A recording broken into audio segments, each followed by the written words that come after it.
y'all, and welcome back to another Photography Friday. My name is Jane Corley with Pic Visions, Media Arts and Photography. If it's your first time here, welcome. Every Friday we go over tips, tools, and techniques in order to become a better photographer or small media business owner. In today's episode, we are talking about real estate and small business photography. Real estate and small business photographers actually have a awesome bank of clients to choose from, and they have a potential to make a lot of money. It is a serious business. People are always growing and trying to build their business and build their brand, build their likelihood of selling their home. So they have a really easy job as long as they continue to be able to get clients. Their goal is to attract buyers in order to come to the location to see the location in person.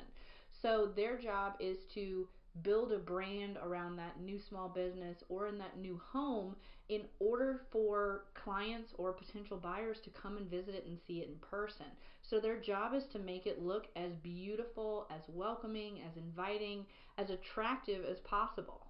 Depending on the location of your services, so where you live or where you're thinking about providing your services to, is really how to base what kind of money you're going to be making.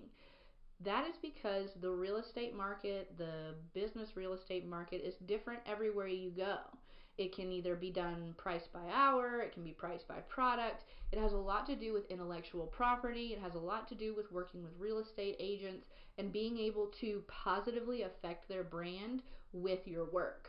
You have a potential to make anywhere from $40,000 a year to $100,000 a year and up based on how many clients you take, with a range of at minimum between $200 and $500 per listing. So it really just depends on how many listings you're willing to take in a month or a week or in a year's time.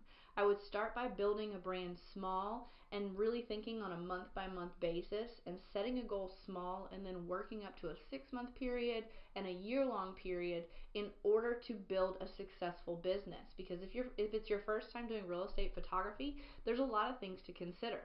First and foremost, it's how to talk to your potential clients or the potential real estate agencies that you're going to work with. How are you going to structure your payment periods? How are you going to structure your contracts, your invoices, and all that good stuff? But let's get into the good stuff about real estate and small business photography.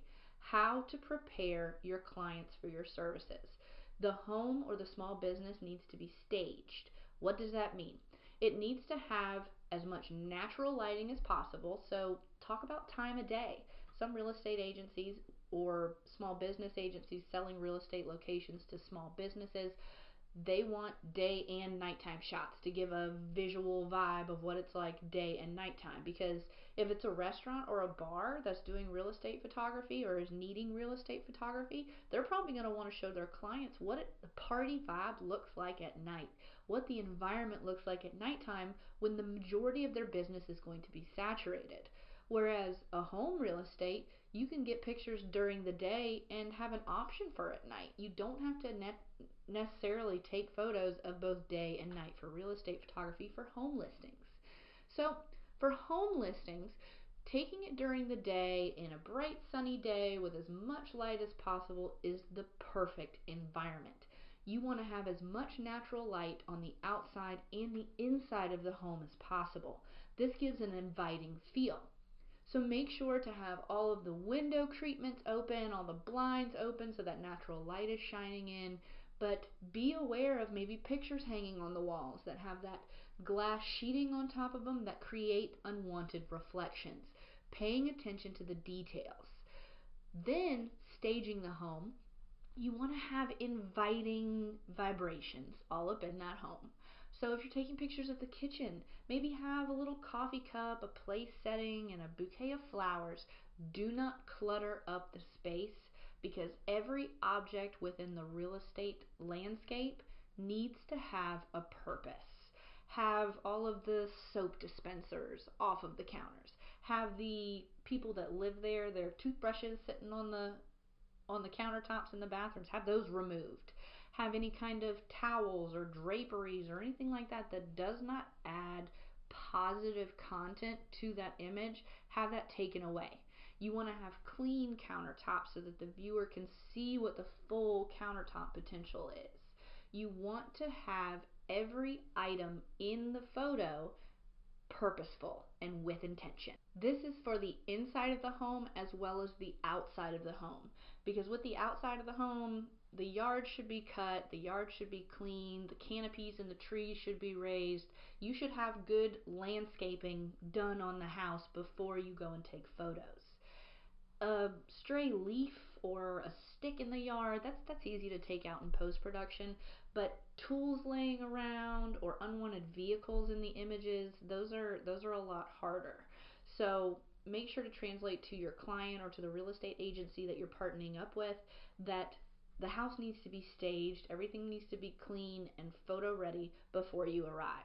You can be as meticulous as you would like. I've gone to homes where I physically carry around a cleaning bottle as well as, a wiping cloth for smudges on the windows or smudges in the sinks or on the mirrors in the bathroom. You can be as meticulous as you like because your eye should be trained for those distracting elements. You may want them to stage blankets on the couch to add a pop of color, or pillows on the couch with a pop of color. This is why it's important that even though maybe you've been to the house before and seen what it looks like, you probably want to do a very thorough walkthrough room by room before you even pick up your camera.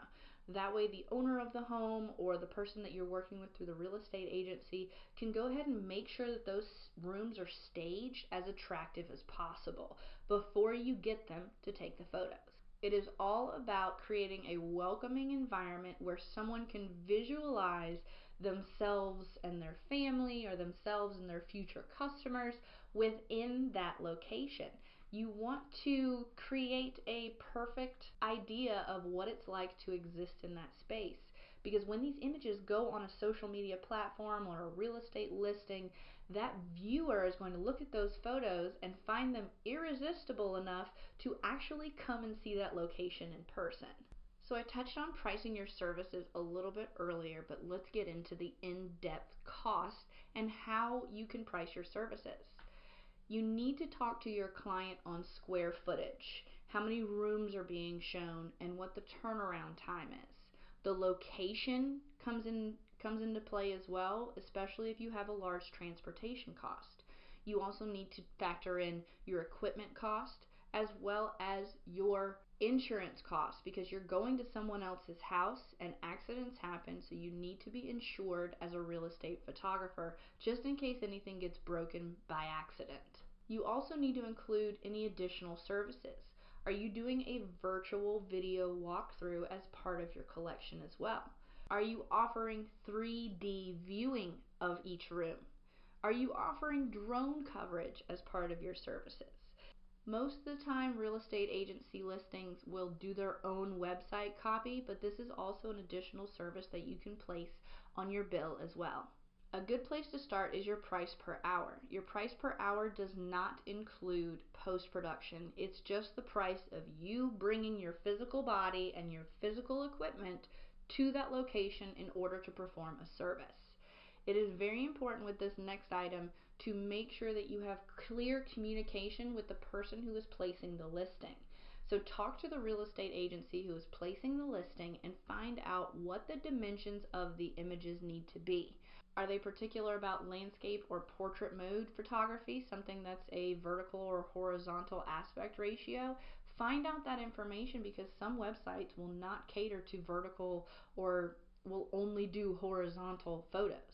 If they don't have any limitation, I would steer clear of most vertical if you can, and stay with horizontal as much as you can, unless it's helpful for perspective or to include enough information to have it that orientation, because typically having that horizontal perspective in your images will give more content than just the vertical perspective.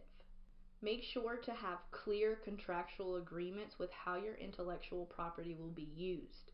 Some real estate photographers actually do not sell their intellectual property rights with their contractual agreements, but I would suggest having that part of your price point, because it makes things a little sticky if you don't. So including the intellectual property means that once that real estate agency or the owner of that home or the owner of that business uses your intellectual property, your images, they're theirs. They own them. You can have a clause in your contract that you can use them, use this image, that image, and that image for marketing purposes, and usually the client will be all right with that. But just make sure to have a clear translated mission with your images, especially when it comes to intellectual property. The biggest difference in real estate photography when it comes to comparing it to portraits or any other kind of photography: turnaround time. Turnaround time for images, you usually don't have the week to 2 weeks that you might have for portrait photography needs. You're going to have more like 48 to 72 hours and sometimes even less. So make sure to talk to the listing agent. What is the turnaround time that is needed? And before you get into real estate photography, make sure that you can accommodate those needs. If you're not good with post-production or you don't understand to have that quick of a turnaround time, maybe lessen the amount of photos that you're giving that client and get that turnaround time under control, or just be transparent with that listing agency that you're going to need a little bit more time, and if that's going to be a problem for them, then they may have to find somebody who can accommodate those needs, and that's just something that you're going to have to work on. So be mindful of turnaround time when you're starting your real estate photography business. So let's get into what you need to ask yourself before you get into real estate photography. First and foremost, do you have the eye? Are you able to showcase a space from a unique perspective so that you can attract people to be intrigued by your images of a location? This includes using unique perspectives and different angles to showcase what it's like to exist in an environment. If you're shooting in a hallway area leading to the front door, are you conscious enough to know that you need to showcase the window treatments that are on either side of that door? Are you understanding that you need to open those doors to showcase the flow of that home? Are you conscious enough to see where things might stand out detail oriented? Because if you have one blind that is broken, you may overlook it, but the viewer of that photo will definitely see it, and that will decrease the value in their mind of that location. The small details, so you have to have an eye for it. You have to know what you're looking for. Telling the story of a location or a space takes a particular set of skills.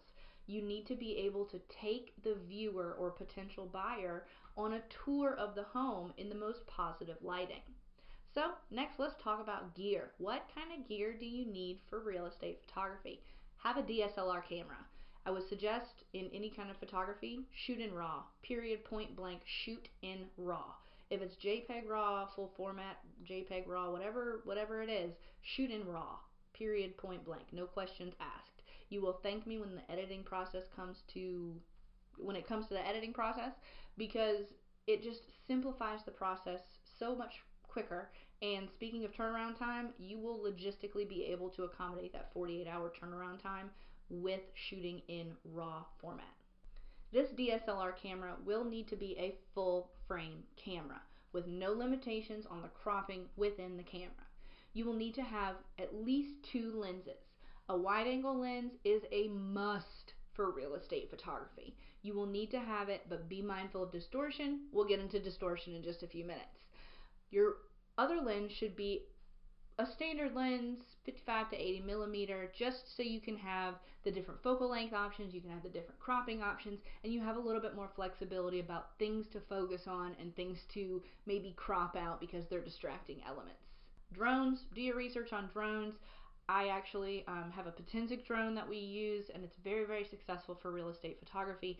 So just do your research on drones, what's in your budget. Some have different things that you can add on, like the return to home and all that. So just go down that rabbit hole, y'all, if you're wanting to do drone photography.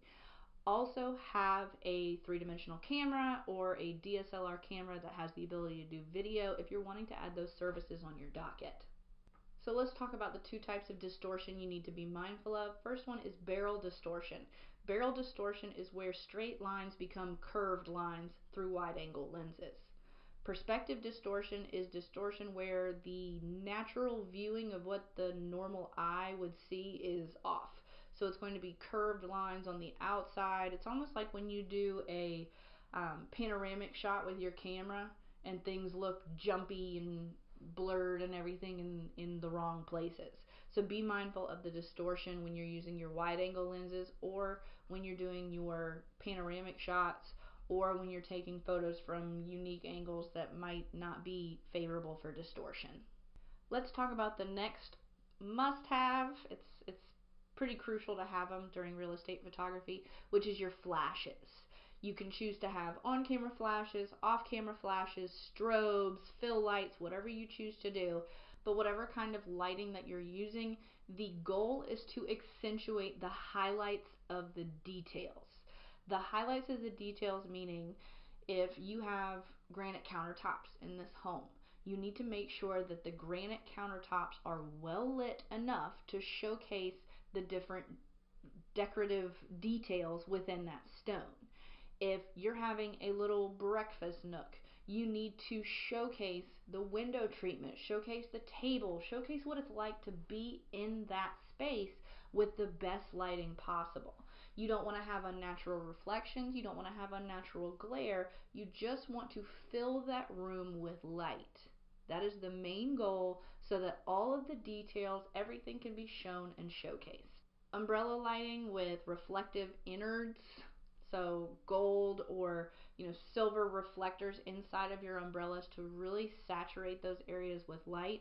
And you can even pair them with a vagabond like a white lightning to really get that strobe and fill light effect. Check out the links below for lighting setup suggestions of what I use in my studio space that have been successful for my real estate photography projects. Reflectors and LED panels are also very successful and are worth the investment if you're starting a real estate photography business. Now let's talk about filters. Filters can even be placed on your camera lenses at the time of your session, or in post-production wonderment, you can do them in post. But I would suggest a polarizing filter is a must, especially with outdoor environments for locations.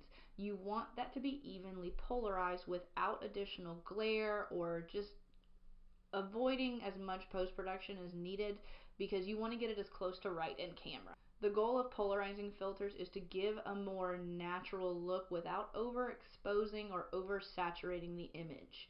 You don't want to have the gamma correction or any of the diluted tones, so having a polarizing filter will solve those issues for you in camera. As always, have extra cards, have extra batteries, have your tripod, must. I would have actually a few tripods if you have tripods with extension arms on them that you can really just put your camera in the position you would like. Also, if you're able to have a remote shutter control, it will just make your life so much easier, being able to get the different vantage points and not actually having to be up on the shutter release of your button. That's very, very helpful. I shoot Nikon when I do my real estate photography because I love the viewer screen, being able to flip out and being able to be in different positions and being able to just get that shot. Step ladders are amazing for real estate photography. Even just something that's a 2.5 to 4.5 foot ladder, something that you can man by yourself and just be very, very careful, but something that you can man by yourself that's easy to move around. It's also very important to have like bumpers on the bottom of these step ladders so that you don't scuff up a floor or hurt a carpet that you're taking photos of in this real estate environment. For outdoor shoots, feel free to have a 6 to 8 foot ladder in your arsenal as well, but make sure that you're confident working with that ladder alone, as you may not have a second photographer with you at all times in order to stay safe.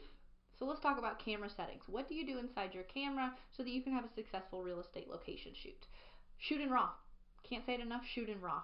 Your aperture is going to be a mid to upper range unless you're trying to showcase a particular object.